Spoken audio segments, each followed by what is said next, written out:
se costuma dizer que o câncer tem remissão e não cura, né? Então, o câncer, na hora que a determinação pela oncologia de cura é quando você tem um câncer, você trata esse câncer e nos próximos 5 anos ele não volta. Aí a oncologia diz, esse paciente está curado. Se ele voltar com 5 anos e 1 dia, aí eles não chamam isso, eles chamam esse câncer de curado, que é uma piada, pô. O câncer, na realidade, ele pode não curar nunca.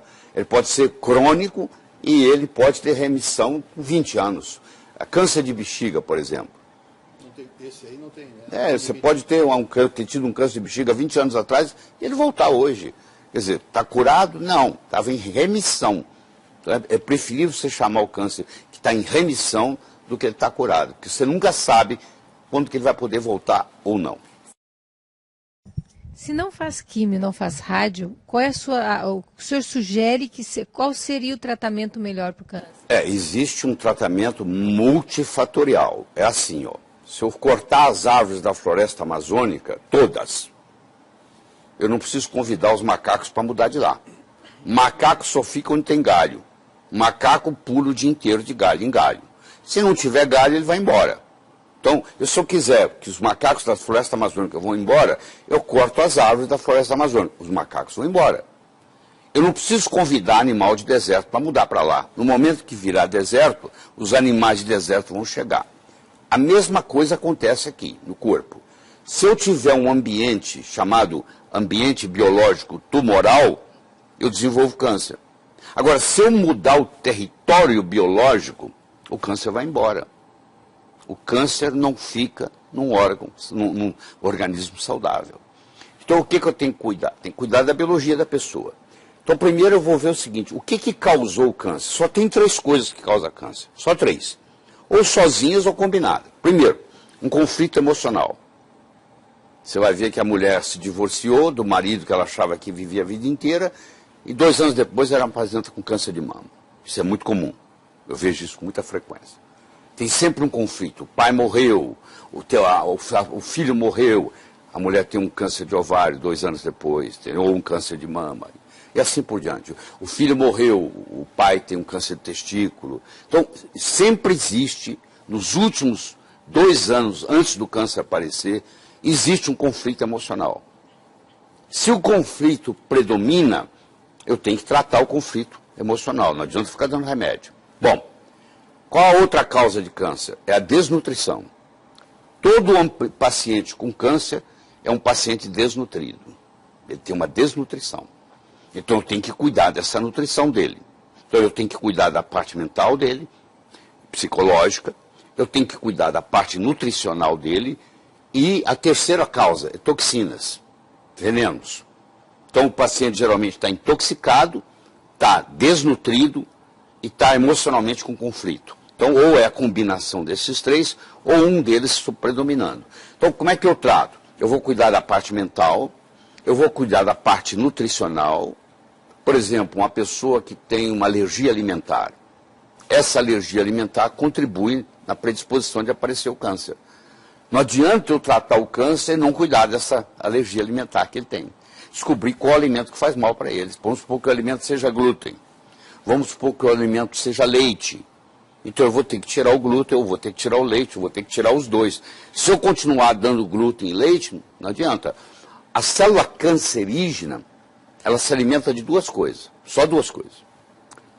Ou ela ingere glicose, ou ela ingere glutamina. A glutamina é mais para os cânceres de origem hematopoéticas, linfomas, leucemias. Para quem está nos assistindo e não sabe o que é glutamina, por exemplo, a gente pode dar alguns exemplos? A glutamina é um aminoácido, tá? Que vai formar o GABA no cérebro. Então a glutamina protege a parte do intestino.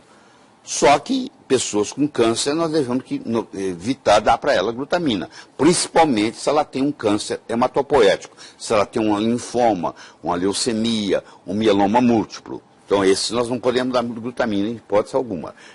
Mas o que me interessa aqui mais é o açúcar, é a glicose. A célula cancerígena, e foi o Otto Warburg que ganhou o prêmio Nobel em 1931 por causa disso, a célula cancerígena ela se alimenta predominantemente de açúcar. E ela prejudica, você já deve ter visto paciente caquético, morrendo, moribundo, em carne e osso, em pele e osso, e o tumor está crescendo. O tumor cresce e o paciente está definhando. Por quê? Ele está pegando toda a glicose que tem. Então, se eu pegar um paciente com câncer e tirar dele a glicose, tirar dele o carboidrato, o tumor encolhe. Mas qual a conduta hoje? Vai no médico, o médico fala, você vai fazer quimioterapia. Doutor, e alimentação? Fica à vontade. Se fosse você, tomava até sorvete. Pode, vai lá no shopping, toma sorvete, aproveita. Quer dizer, se eu agora estou fazendo quimioterapia, que já não tem uma eficácia muito boa, a eficácia é pífia, eu posso discutir isso depois com vocês. E eu ainda vou para o shopping tomar sorvete, que é açúcar puro, então eu tô alimentando diariamente o meu câncer, se eu estou tomando sorvete diariamente. Agora, se eu arrumo uma dieta chamada cetogênica, onde o carboidrato é quase zero, o meu câncer regride. Então, o Dr. Thomas Seyfried, que é hoje uma das grandes autoridades do mundo em dieta cetogênica, ele pega pacientes com câncer, ele põe os pacientes em dieta cetogênica e os tumores vão encolhendo. Mas, infelizmente, isso ainda não chegou ao Brasil. Porque mesmo um colega médico que está nos assistindo, quando eu falo dieta cetogênica, ele fala, o que é isso? Por curiosidade, eu olhei no Amazon.com, acho que semana passada, para ver quantos livros tinha de dieta cetogênica no Amazon.com. Podemos fazer um breve intervalo e começar no próximo bloco o que é dieta cetogênica? Pelo menos para ajudar quem trata câncer ou quem está sofrendo disso. Nós já voltamos, tá? Pois é, então, eu olhei no Amazon.com, até 100 livros eu contei, tá? Mas tem muito mais, porque eu fui até a página 8 e tinha até a página 100. Devia ter mais ou menos, sei lá, uns 1000 livros sobre dieta cetogênica. E o brasileiro não tem noção nem o que é dieta cetogênica. Dieta cetogênica é quando eu baixo o carboidrato profundamente e eu aumento a quantidade de gordura. Gordura boa. Porque você tem gordura ruim e gordura boa. Não é, as duas não são iguais. Por exemplo, a gordura trans, ela é altamente prejudicial. Inclusive causa câncer. Quando você compra esses óleos vegetais no supermercado, para o óleo não estragar, ele tem uma hidrogenação parcial. Então ele é gordura trans. Você traz o veneno toda semana ou todo mês para casa de uma gordura trans que você coloca na sua cozinha. Isso é um absurdo, mas todo mundo faz isso. E aqui em casa, por exemplo, só entra óleo de coco. Nós só cozinhamos com óleo de coco. Porque o óleo de coco não tem jeito de ser trans.